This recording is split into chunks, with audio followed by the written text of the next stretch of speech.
हाँ जी, सीमा हमीद्स कमेंट, सीमा अब्दुल हमीद्स कमेंट। जी, सीमा का कमेंट है, इनका ये कहना है कि इन्होंने डीएचए फ़ेज़ 2 से सौमी नकवी से हाइलाइट्स हेयर कराए, प्रोटीन ट्रीटमेंट भी इन्होंने लिया। ठीक है, सीमा अब्दुल हमीद्स का कमेंट यही है कि उन्होंने सोमी नकवी जो टेक्निकल होंगे डीएचए फ़ेज़ 2 से उन्होंने अपनी हाइलाइट्स कराई, प्रोटीन ट्रीटमेंट कराया 2025 में।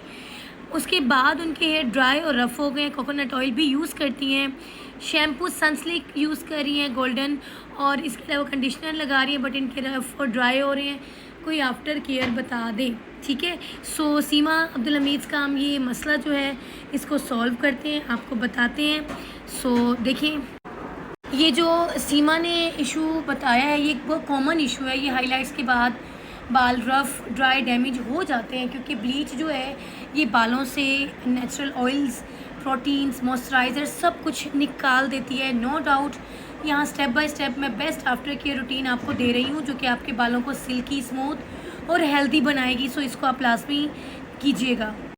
ये बेसिकली जो सल्फ़ेट शैम्पूज़ होते हैं कलर स्ट्रिप कर देते हैं और ड्राइनेस को बढ़ा देते हैं, ठीक है। पाकिस्तानी अफोर्डेबल और काफ़ी गुड ब्रांड्स मौजूद हैं पाकिस्तान में भी, ठीक है ना। लेट्स सपोज जैसे, ठीक है, पाकिस्तानी बहुत से अच्छे ब्रांड्स हैं, आप कोई भी ले सकते हैं कि आपने जो शैम्पू यूज़ करना है सल्फ़ेट फ्री लाजमी आपने ये शैम्पू यूज़ करना है। और जो कंडीशनर है डीप मॉइस्चराइजिंग कंडीशनर हर वॉश के बाद, और ब्रांड्स आप खुद देख लेंगे कि आपने कौन से ब्रांड्स लेने हैं, ठीक है। वीकली आपने hair mask deep conditioning treatment करना होगा, इसकी पहले भी मैं वीडियोस शेयर कर चुकी हूँ। और ब्लीच ट्रीटेड हेयर्स के लिए बहुत ज़रूरी स्टेप है, और आप इसको जो है मैंने इसका तरीक़ाकार बताया हुआ है, यूज़ कैसे करना है। पहले आपने शैम्पू कर लेना है, ठीक है, और उसके बाद जितना भी एक्सेस पानी होगा उसको आप निचोड़ लें, टॉवल ड्राई कर लें, ठीक है। आप उसके बाद मास्क लगाएंगी और 30 मिनट के लिए फिर इसको वॉश करना होगा, ठीक है। First of all sulphate free shampoo आप अगर कोशिश करें हफ्ते में 2 दफ़ा वॉश करती हैं, शैम्पू किया। उसके बाद आपने कंडीशनर कैसे करना है, शैम्पू आपने बेसिकली करना होता है स्कैल्प पे उठा के, फिंगर्स की मदद से आपने स्कैल्प पे शैम्पू कर देना है। एंड देन आपने क्या करना है, आपने बालों को आगे की तरफ लेके आना है, आपने लेंथ में लगाना है कंडीशनर, टक करके फुल अपना शावर लेके लास्ट में अपने बालों पे कंडीशनर को आप रिंस करेंगी। अगर आप वीक में दूसरी दफ़ा करिए, फिर आप क्या करेंगी, आप उस दफ़ा कंडीशनर ना लगाएं, आप मास्क की एप्लीकेशन करेंगी। जैसे हम जुमे को एहतमाम करते हैं, आपने क्या करना होगा, शैम्पू कर लिया, शैम्पू के बाद शावर वगैरह लेके आप बाहर आ जाएं। आपके टॉवल ड्राई हुए, टॉवल ड्राई के बाद आपने मास्क लेना है, 2-3 चम्मच अपनी लेंथ के अकॉर्डिंग मास्क लें, उसमें 1 चम्मच सीरम डाल दें, उसमें 2 चम्मच पानी डालें, मिक्स करें, उसे अपने बालों पे आगे लेके सारे छोटे छोटे स्ट्रैंड्स लेके हाथों के ब्रश की मदद से अपना मास्क अप्लाई करेंगी, उसको टक कर देंगी, ठीक है। टक करने के बाद आप उसको रख देंगी 15-20 मिनट। फिर आपने क्या करना है, आपके पास हेयर स्टीमर है, वेल एंड गुड, नहीं है तो आपने टॉवल गर्म करना है पानी में, उसी को देखना है जितना आप बेयर कर सकें, एक हिस्सा उसका खुश्क रखना है, उसी से निचोड़ के आपने इतना हो कि बेयरेबल, वो तो आप खुद ही देख लेंगी, बालों पे रखना है, 10-15 मिनट स्टीम देनी है।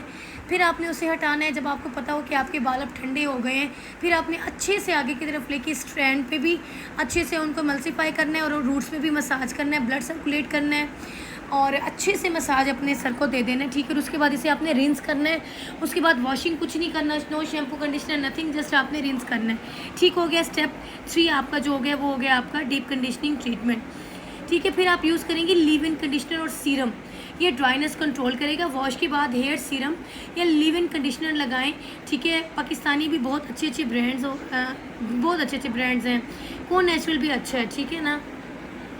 और इसके अलावा हीटिंग स्टाइलिंग टूल्स यूज़ मत करें, ठीक है ना, क्योंकि अभी आपके जो इस तरह के हेयर हुए हुए हैं, सो आप जैसे स्ट्रेट कर रहे हैं, कर्ल्स कर रहे हैं टेम्परेरी, तो उससे अभी ज़रा अवॉइड करें, क्योंकि मज़ीद डैमेज कर देगा। अगर बहुत ज़रूरी है किसी इवेंट पे जाना है तो हीट प्रोटेक्टिंग स्प्रे लाजमी यूज़ कीजिएगा। मैंने क्यून के ब्रांड्स पे आफ्टर केयर भेजी है, आप उस वीडियो को लाजमी स्क्रॉल करें और चेक करें। और इसके बाद जेंटल हेयर केयर हैबिट्स अपनाएं, वेट हेयर में कॉम्ब ना करें, ठीक है। माइक्रो फाइबर टॉवल या सॉफ्ट टी शर्ट से ड्राई करें, ठीक हो गया ना।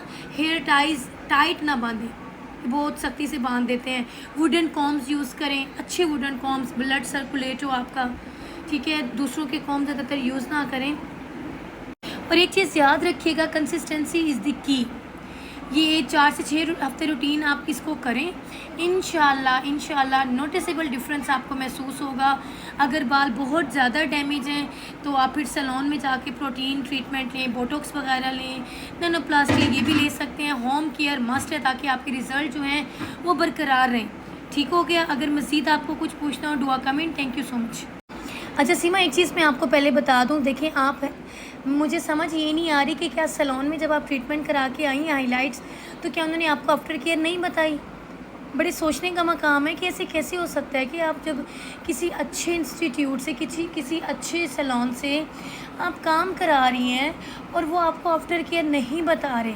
ये सबसे बड़ी हैरानगी की बात है। और अगर उन्होंने बताई है और आपने नहीं की, ये उससे भी डबल हैरानगी की बात है, क्योंकि क्लाइंट को तो ज़्यादा पैशनेट होना चाहिए, क्योंकि उन्हें अपने बाल अच्छे चाहिए। जब आप इन्वेस्ट कर रहे होते हैं, आफ्टर केयर मस्ट है। आफ्टर केयर अगर आप नहीं करते तो आपके बाल ख़राब हैं। आप यकीन करें, हम सैलून में उन क्लाइंट्स का काम नहीं करते जो आफ्टर केयर नहीं करते। पहले मैं उनसे ये पूछती हूँ कि अगर आप आफ्टर केयर कर सकते हैं देन आप कोई ट्रीटमेंट कराएं, केमिकल प्रोसीजर्स। अगर नहीं कर सकते तो इन्हीं सिंपल हेयर के साथ अपने बालों को एंजॉय करें। ये काम ना लें क्योंकि ये बड़ी मेहनत मांगते हैं। आपके बाल सादा हैं, कुछ नहीं किया, आपने जो शैम्पू सनसिल्क बताया आप यूज़ करिए, ओके हैं। लेकिन अगर यही आप हाईलाइट्स वाले, रिबॉन्डिंग वाले बालों पे लगाएंगी, उनका बेड़ा गर्क हो जाना है। सल्फेट फ्री आपने शैम्पू यूज़ करने हैं, कंडीशनर, मास्क, प्रोटीन ट्रीटमेंट्स। आप हफ्ते में एक दफ़ा ऑयलिंग करें, बालों की खूब हिफाजत करें। ऐसे नहीं होता। अगर उन्होंने नहीं बताया तो बहुत गलत है, और अगर आपने नहीं किया ये भी गलत है, क्योंकि दोनों को आपको पंक्चुअलिटी से इस चीज़ों को यूज़ करना होगा। इंशाल्लाह आपके बड़े बेहतरीन बाल हो जाएंगे।